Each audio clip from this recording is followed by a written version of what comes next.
சுவாசத்தை மட்டும் தான் நம்ம குறிக்கோளா சொல்லுவோம்.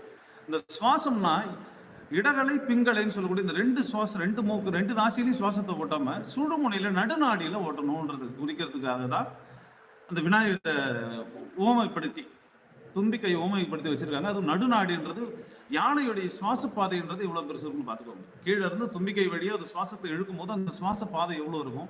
நம்மளுடைய சுவாச பாதையே நாசியிலிருந்து நுரையீரல் வரைக்கும் போகுது. நாசியிலிருந்து நுரையீரல் வரைக்கும் நம்ம நுரையீரல் மட்டும் இல்ல, அதை தாண்டி அடிவயிறு வரைக்கும் 6 சக்கரங்கள், மூலாதார சக்கரம் வரைக்குமே இந்த சுவாசம்ன்றது நமக்கு பயணிக்குது.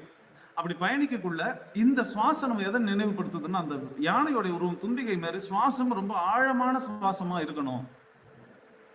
மூலாதார வரைக்கும் அடிவயிறு வரைக்கும் நல்ல இழுத்து சுவாசம் விடணும் அப்படின்றதுதான் இந்த விநாயகர் சதுர்த்தியுடைய ஒரு விநாயகர் சதுர்த்திக்கு யானை உருவம் வச்சதுக்கான ஒரு அம்சம். இது ஒண்ணு மட்டும் இல்ல, இன்னும் நிறைய இருக்கு. நான் ஒண்ணு சொல்றேன்.